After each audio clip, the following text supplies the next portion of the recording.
Coba kita dengarkan pidato dari Ketua Umum Partai Gerindra ini. Bantuan pangan 10 kg beras, 2 liter minyak goreng untuk 3 bulan. 33,24 juta keluarga di desa 1, 2, 3, 4. Tunjukkan negara mana seperti kita. Pasti ada yang lebih hebat, pasti. Tapi untuk bangsa Indonesia, not bad lah. Ya. Apa menurut kalian kawan-kawan setelah melihat pidato dari Ketua Umum Partai Gerindra tersebut? Malu aku, malu. Malu aku melihat pidato seorang presiden, ya. Tapi bukan presidenku itu, ya. Malu aku. Malu. Presiden negara lain sudah bicara bagaimana mengalahkan ekonomi sebuah negara lain. Kita masih bicara membanggakan diri. Memang Prabowo ini paling paling narsis, paling suka memuji diri sendiri, tapi nol. 10 kilogram beras, ya, 2 liter minyak goreng untuk 3 bulan. Coba negara mana seperti itu? Prabowo, kalau tadi negara ini negara miskin, lalu entah dari mana kau cari uang, kau cari beras, lalu kau bagikan ke masyarakat, kau bagus, paten. Ini negara Indonesia, negara kaya yang hampir keseluruhan pejabat dan aparatnya tingkat atas hidup mewah, rakyatnya menderita. Lalu kau membagikan 10 kilogram beras, 2 liter minyak goreng untuk 3 bulan, kau katakan kau hebat. Itu semua dari pajak rakyat. Jangan kau merasa hebat, bukan duitmu, Prabowo.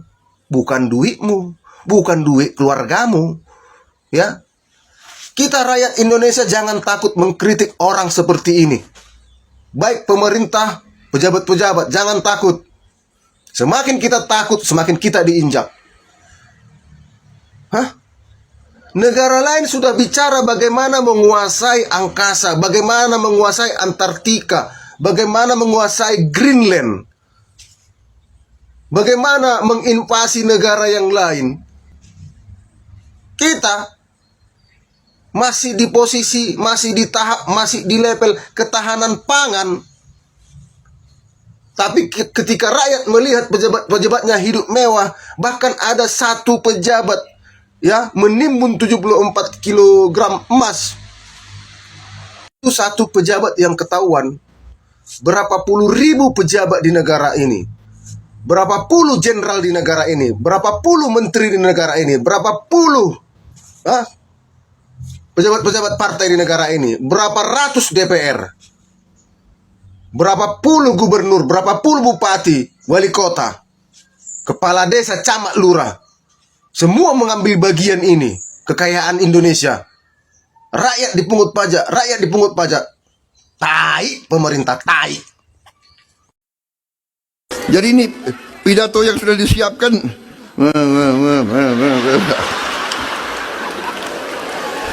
Mau dibacakan? Mau dibacakan? Jangankan kalian, aku pun bisa tidur di podium ini. Tapi banyak wartawan nih. Banyak wartawan. Banyak penasihat saya, Pak, Bapak nggak boleh Pak bicara tanpa teks. Paling aman baca aja Pak. Nggak mungkin ada kata-kata yang keliru di situ. Kalau di luar teks kadang-kadang ya kan, nanti yang ditunggu wartawan itu.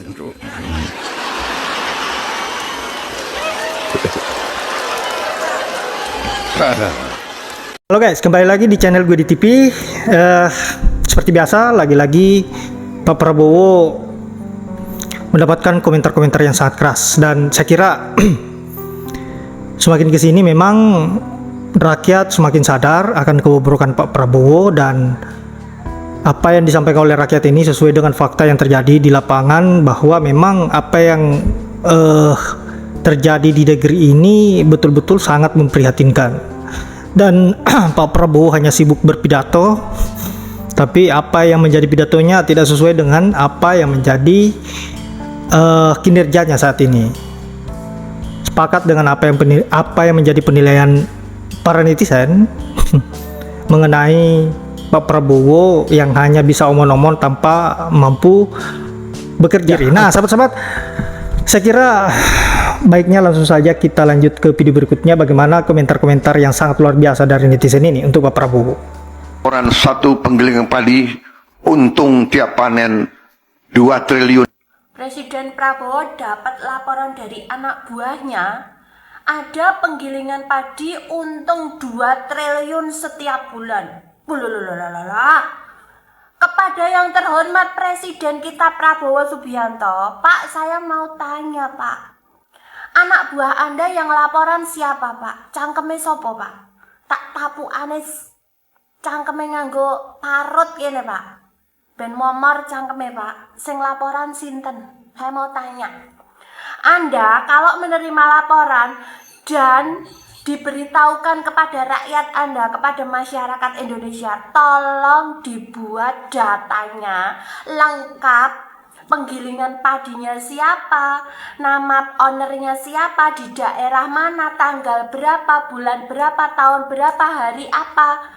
Terus anak buah Anda yang laporan siapa, datanya itu valid atau enggak. Tugas saya nanti, gak apa-apa wes Pak, saya akan datangi penggilingan padi tersebut yang mempunyai untung 2 triliun setiap bulannya, Pak.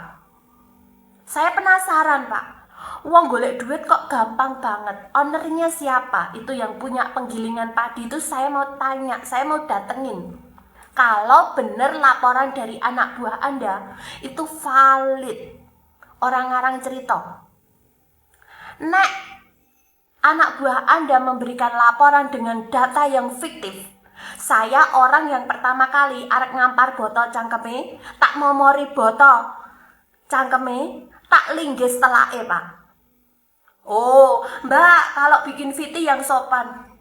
Gini ya para netizen, saya bisa sopan kalau pejabat-pejabat di Indonesia itu tidak aneh-aneh, tidak neko-neko. Terlebih hal-hal seperti ini nggak bisa dibuat sopan, itu nggak bisa. Karena apa? Saya bicara kasar pun pemerintah itu budek, picek, apa meneh dihalusin, nggak bisa. Terserah Anda sebagai netizen mau nyimak video saya, ya silakan, tidak, skip aja. Why not? Saudara-saudara, kita jangan jadi bangsa yang rendah diri. Minder. Selalu bangsa asing yang hebat. Banyak negara sekarang belajar MBG ke kita. Banyak belajar MBG ke kita. Di mana ada negara bisa memberi makan lebih 60 juta orang, ya kan? 5 kali seminggu, yang ibu-ibu hamil diantar makan. Ya, Anda simak pidato Presiden itu ya. Kita nggak boleh menjadi bangsa yang minder. Betul Pak Presiden. Kami justru ingin sekali tidak menjadi bangsa yang minder dengan pemimpin yang kuat, pemimpin yang jujur, pemimpin yang komitmen dengan rakyatnya, Pak. Pertanyaan sederhana saya, Pak. Kalau kita mau bangga, kira-kira apa yang kita banggain, Pak? Apa, Pak, kira-kira yang kita bisa banggain ke dunia internasional, Pak? Masa urusan makan kita banggain ke dunia internasional, Pak? Apa, Pak, kira-kira? Dari sisi pertahanan atau dari sisi teknologi, apa sih yang kira-kira kita banggakan? Atau misalnya kita unggul, Bapak bilang kan kelapa sawit, apa kira-kira yang mau kita andalkan ke dunia, Pak? Atau nikel, Pak? Apa yang mau kita banggakan ke dunia, Pak? Kan semua udah diambil Cina, Pak. Kelapa sawit juga sudah semua, Pak. Hampir semua, Pak. Investasinya asing, Pak. Kekuasaannya ya asing, Pak. Apa kira-kira yang mau kita bayangin? Kita tidak menjadi importir kelapa sawit nomor 1 dunia kok, Pak.